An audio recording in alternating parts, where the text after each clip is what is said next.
So the CBR Fireblade 954. This was in fact truly the last proper Fireblade. Why? Because it was the last Fireblade designed by Tadao Baba. It came in production in 2002 until 2003, and it was quite a formidable weapon. It had 149 brake horsepower, did 170 miles per hour, had a standing quarter of 10.7 seconds and weighed in at just 168 kilograms.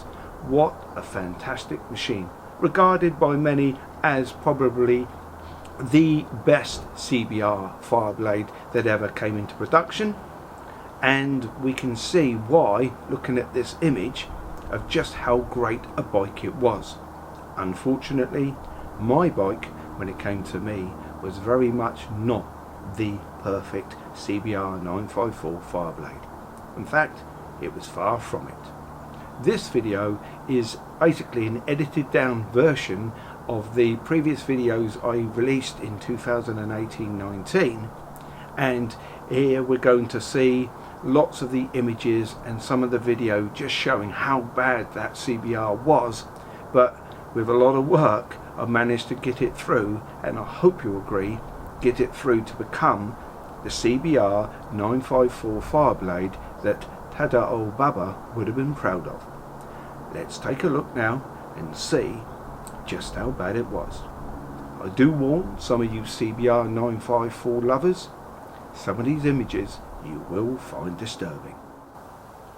And so one of the first things I had to do was to remove the badly corroded subframe from the back of the CBR.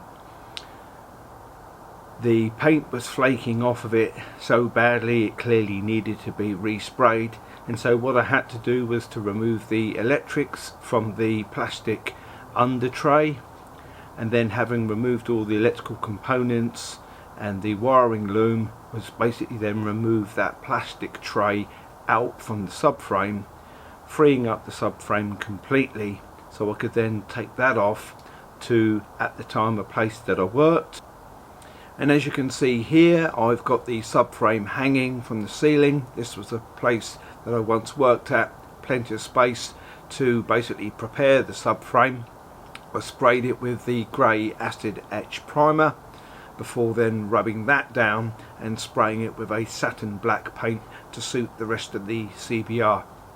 You can see just how bad the corrosion is on this bike, and as we can see on the frame here, this is where the plastic snorkels that run the air in underneath the tank into the airbox actually rub onto the frame.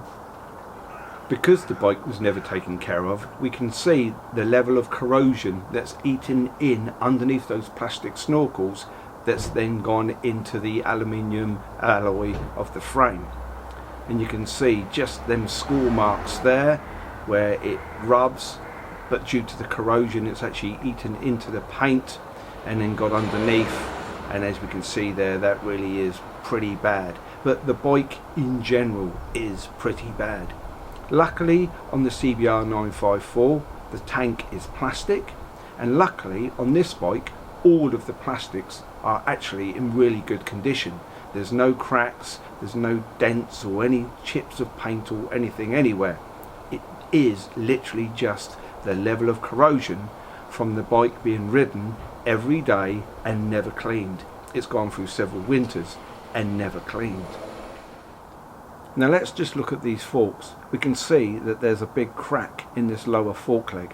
Now luckily for me, Honda actually did a recall on these as an issue with the CBR 954, this particular bike.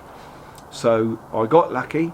I managed to go onto a computer, check by putting in the details of my motorcycle that actually the bike hadn't been recalled and hadn't been repaired. I was able to go to a Honda main dealer. They ordered in replacement forks as a complete unit, which would have been something like £1,000 worth of forks, and I was able to get those as brand new items and put them back into this very horrific 954. Now let's take a look at this swing arm. Now as we can see, the corrosion is horrendous. all over the swing arm. Really bad. It really ate into places like this top part here, where there was a bolt that goes into a fixing, and that was really bad, because that would have been covered by a piece of plastic that would have ran down probably for the brake line, and the corrosion had obviously eaten in underneath the plastic. So yeah, really bad. So I'd made a decision that I was going to remove the entire swing arm and do my best to basically sand out all of the damage if it wasn't too deep, and then, having sanded out all the damage, lacquer it over. And so with the swing arm, on the pivot point there is a female bolt, so I needed to come up with a tool. So I came up with this bolt, and we can see I was able to lock these nuts in place on this bolt, and then use this as a male headed tool to go into that female socket, if you like, of a bolt. And with the scaffold tube I was eventually able to free that nut loose.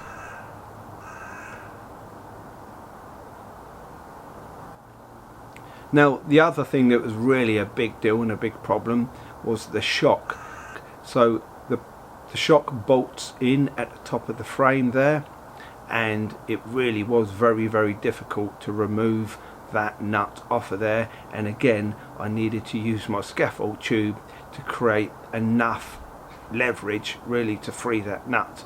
But I took the shock out, replaced it with a second-hand item, which again was a CBR 954 shock, but wasn't too expensive. And now I was beginning to clean the bike as I went through, really getting into the back of that engine and ridding it of all the grease and grime and muck and all the corrosion that had tried to sort of eat away into the back of the casing of the engine itself. Also, the wheels were absolutely horrendous, so the wheels needed to be sent off. They were sent to a local powder coaters and finished in the same yellow as the bike itself, or as near to it as I could do. As we can see from some of these images, that radiator was horrendous. It had blown in all sorts of places due to the corrosion and simply was for the bin. And so here is a relatively cheap replacement for that horrendous radiator.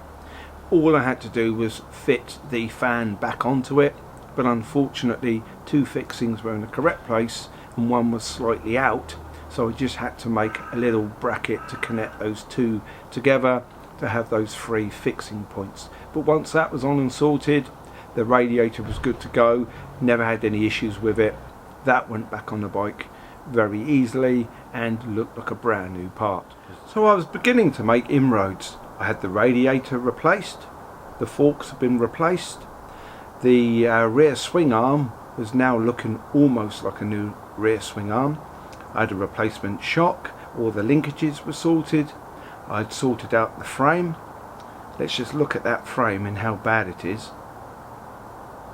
So as we can see, the frame is really bad. The level of corrosion down both of those twin alloy spars was horrendous. So what I did is I rubbed all of that paint down, just got it below the surface of that really bad paintwork, and then sprayed over with an acid etch primer. Having acid etch primered, I then waited for that to cure, and then lightly sanded that down with about 1000 grade sandpaper, and then sprayed over with a satin black paint to really give it the same kind of look and finish that the bike should have had from new. And yeah, I think you'll agree that it pretty much looks that way now. So that was the frame sorted. So next came me sorting out the valve clearances on this Fireblade, which initially I found a little bit daunting, but it wasn't too bad.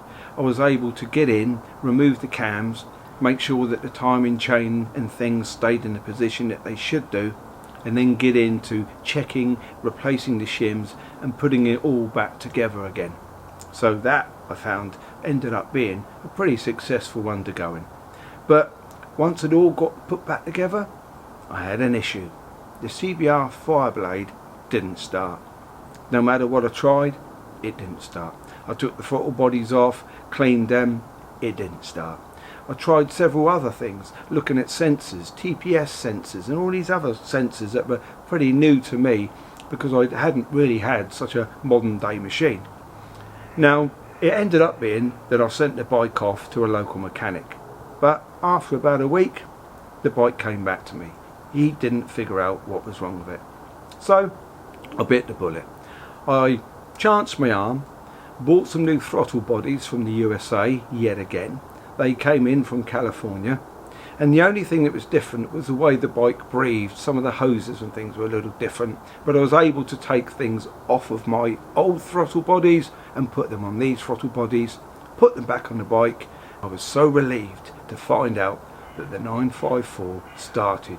In fact, it started first time. And so that was it. The bike was finally finished. I took it out for a lovely run on a gloriously sunny day and took these last final shots and video of the CBR 954 Fireblade finished. I hope you'll agree how it is meant to have finished. So from this to this, finally Dino's Garage had finished the CBR 954 Fireblade. I hope you enjoyed looking back at that bike and how it started out and how it finished. And remember, there are 111 videos and there will be more to come on Dino's Garage. So as always, thanks for watching.